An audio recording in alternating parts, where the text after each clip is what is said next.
Episode के शुरुआत में हम देखते हैं कि हमारा मेन कैरेक्टर लू को किसी की आवाज़ सुनाई देती है जो कि यही कह रही थी कि मेरे भाई तुम अब जाग जाओ। तो इस पर वह हैरान था क्योंकि उसका तो कोई ऐसा रिलेटिव नहीं था और वो हैरानी से पूछता है कि तुम कौन हो जो मुझे अपना भाई कह रही हो।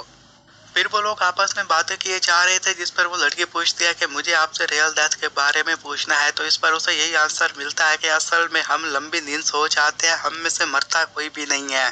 अब उस लड़की का भाई उसे यही समझा रहा था कि तुम्हें अब जाना होगा। तो उस लड़की के पास कोई और रास्ता नहीं था। वो फिर एक पानी का प्याला उठाती है और अपने भाई को देती है और उसी के साथ वहां से जाने लग गई थी। तो इस पर उस पीछे से उसका भाई यही कहता है कि इंसानों की दुनिया में तुम संभल कर रहना, क्योंकि अगर वहां पर इंसानों की बात की जाए तो तुम उन पर बिल्कुल भी यकीन नहीं कर सकते। अब वो अंदर बैठा था और यही कह रहा था कि पता नहीं तुम कितने दिनों तक वहां पर रहोगी और पता नहीं अब हमारी दोबारा मुलाकात हो पाएगी कि भी नहीं। फिर उसे कुछ याद आता है और वो उससे बात करने के लिए जैसे बाहर निकलता है तो वहां पर देखता है कि काफी सारे लोग मरे हुए थे। थोड़ा सा आगे जाने के बाद देखता है कि वहां पर एक जगह पर उसकी बहन भी मरी पड़ी थी। तो इसी के साथ हम देखते हैं कि हमारे मेन कैरेक्टर की आंख खुल जाती है और उसे ऐसा लग रहा था कि शायद वो एक ड्रीम देख रहा था। तो हमें एक और बात भी मालूम हो गई थी कि वो गेमिंग में काफी ज्यादा अच्छा था। तो इस पर वो अपने दोस्त के साथ गेम खेल रहा था। तो गेम के खत्म होने पर उसका दोस्त कहता है कि ठीक है कल फिर तुम ऑनलाइन होना और हम फिर मिलकर गेम खेलेंगे।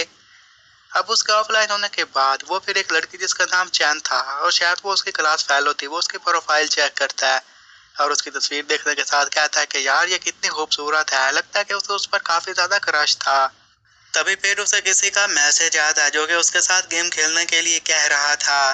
अब वो फिर तेजी से गेम खेलने लग जाता है और उस गेम में वो अपनी काफी ज्यादा स्किल्स भी दिखा रहा था और ऐसा लग रहा था कि उसकी गेम खेलने की स्पीड काफी ज्यादा तेज भी थी।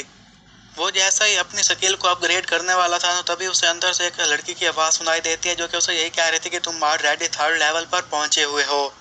तो ये सुनने के साथ अब लूक उसे यही कहता है कि वेल इसे इस बात का कैसे पता चला कि मेरा इतना लेवल है।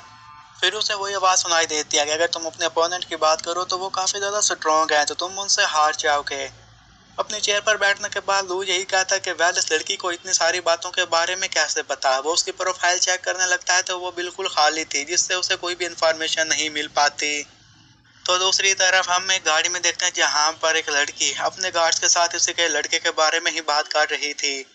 वो इस बात को लेकर हैरान थी कि मुझे तो वो बिल्कुल आम सा लड़का लगता है लेकिन मुझे समझ में नहीं आती कि हमारे मास्टर को इसमें इतना ज्यादा इंटरेस्ट क्यों है। उस लड़की और लू की अपॉइंटमेंट भी हो चुकी थी जिसमें उन्होंने एक दूसरे के साथ मिलना था। लड़की ने उसका इंटरव्यू भी लेना था।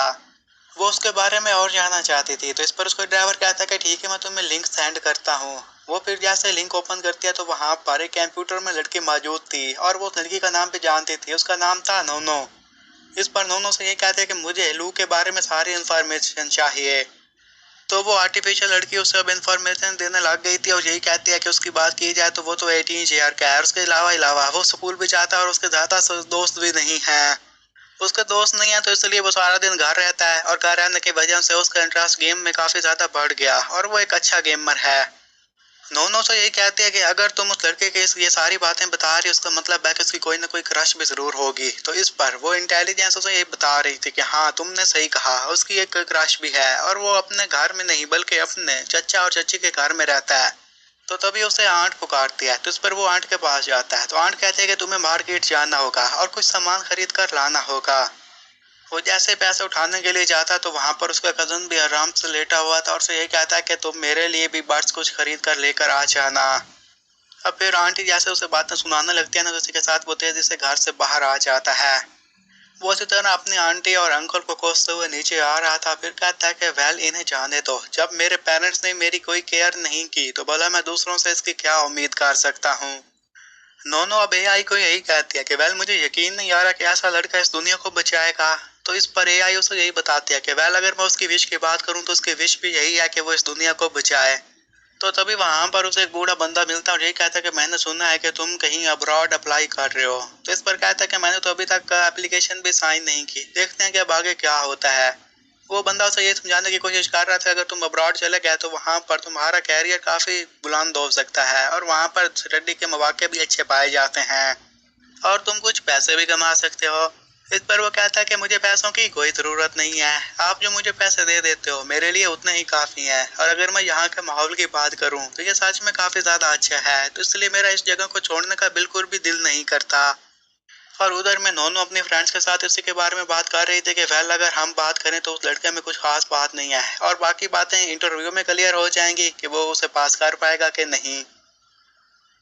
फिर वो पोस्ट ऑफिस जाता है जहाँ से वो लेटर लेने गया था, तो इस पर वो बंदा उसे ये बताता है कि ये लो लेटर, और इसके साथ उसे एक बॉक्स भी देता है। वो बाहर जाने के बाद जैसे बॉक्स ओपन करता है तो उसमें से एक मोबाइल फोन बाहर निकला था, और इसके साथ वो जैसे लेटर को ओपन करता है तो उसमें ये लिखा हुआ था कि तुम्हारा एडमिशन के लिए तुम्हें सबसे पहले है इंटरव्यू देना होगा, तो तुम वहां पर आकर इंटरव्यू दे दो। प्रोफेसर गूदे तुम्हारा इंटरव्यू लेंगे और वो शायद तुम्हारे ट्यूटर भी बन जाए, और इसके अलावा तुम्हें स्कॉलरशिप भी ऑफर की जाती है। ये सारा कुछ देखने के साथ वो अपने फेस पे जोरदार थप्पड़ मारता है और यही कहता है कि वेल ये एक ड्रीम नहीं है, ये एक रियलिटी है। घर जाने के बाद वो यही कह रहा था कि शायद कोई मेरे साथ स्कैम कर रहा है, लेकिन मुझे यकीन नहीं आ रहा कि उसने मुझे फोन क्यों सेंड किया। अगर इसकी बात की जाए तो ये काफी ज्यादा कीमती है। अब उसकी आंटी भी उस पर चिल्ला रही थी और वो सारे लोग इसके बारे में बात कर रहे थे, तभी वहां पर एक हेलीकॉप्टर आ जाता है। वो लोग जिस लड़के के बारे में बात कर रहे थे उसका नाम था चू, और इसके साथ उस हेलीकॉप्टर में से भी कोई और नहीं बल्कि चू ही बाहर निकला था। और इसके साथ हम देखते हैं कि वो लू के सामने झुक जाता है और उसे ये कहता है कि हमारी ऑर्गेनाइजेशन को आपकी जरूरत है। ये सब कुछ देखने के साथ उसके फ्रेंड काफी ज्यादा डरे हुए थे और कहते हैं कि यहाँ पर आखिर चल क्या रहा है। हम तो समझते थे कि चू सबसे ज्यादा स्ट्रॉन्ग है और ये भी यहाँ पर आकर लू के सामने झुक गया।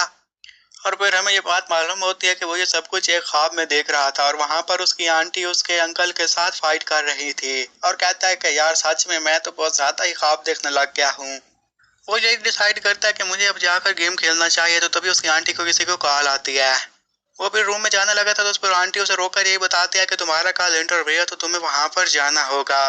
फिर वो गेम खेलते हुए अपने दोस्त टैंक से बात कर रहा था, इस पर टैंक बताता है कि तुम्हारा जिस कॉलेज में एडमिशन होने वाला है ना वो काफी ज्यादा फेमस भी है, और कांग्रेचुलेशंस।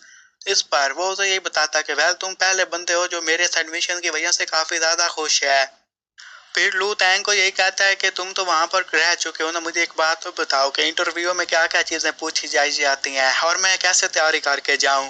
तो इस पर तैंग उसे यही बताता है कि तुम टेंशन ही मत लो, मुझे तुम पर पूरा यकीन है, तुम जब कल जाओगे ना तो जरूर तुम उस इंटरव्यू को पास कर पाओगे। अब नेक्स्ट जैसे वो इंटरव्यू देने के लिए जाता है ना, तो होटल के बाहर खड़ा हुआ था तो उसे बार बार झटके से लग रहे थे, क्योंकि उसे यकीन नहीं आ रहा था कि इतना बड़ा होटल और वहां पर उसका इंटरव्यू होने वाला था।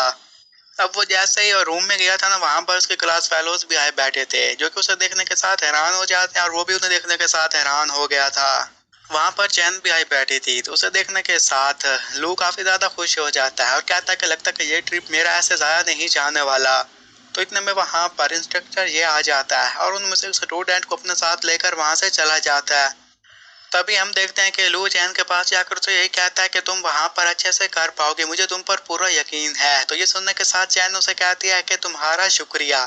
तो इतने में वो लोग अपने क्लास फेलो को देखते हैं जो कि रूम से बाहर निकल रहा था और काफी ज्यादा सैड भी था। अब जैसे चैन की बारी आती है तो इस पर वहां पर बैठा हुआ लू उसे गुड लक कहता है और कहता है कि तुम जरूर वहां पर अच्छा करोगी। अब जैसे चैन इंटरव्यू देकर बाहर आती है ना, तो आगे बढ़कर लू से कुछ सवाल पूछने वाला था, तो इतने में वहां पर इंस्ट्रक्टर आकर यही कहता है कि अब तुम्हारी बारी। तो ये सब कुछ देखने के साथ लू यही कहता है कि वेल मुझे समझ में नहीं आ रहा कि ये मुझे इतने गौर से क्यों देख रहा है। और वहां से जाते हुए तो यही कहता है कि वेल तुम यहाँ पर मेरा वेट करना, हम दोनों साथ मिलकर घर जाएंगे। अब रूम के अंदर जाने के साथ ही उसे एक बहुत बड़ा झटका लगता है, वो गिरने वाला था, तो इस पर इंस्ट्रक्टर उसे बचा लेता है। और तभी वहां पर एक लड़की जिसका नाम आकी था वो आती है और कहती है कि मैं तुम्हारी एग्जामिनर हूँ। फिर आकी उसका इंटरव्यू लेने के लिए वहां पर बैठ गई थी और उससे पहला सवाल यही पूछती है कि मुझे एक बात तो बताओ कि क्या तुम्हें एलियन पर यकीन है। तो ये सुनने के साथ वो अपने मन में हैरानी से यही कहता है कि क्या इन्होंने मेरे बारे में कोई सवाल नहीं पूछा, इन्होंने डायरेक्टली पूछ लिया कि क्या मुझे एलियन पर यकीन है कि नहीं, ये कैसा सवाल है।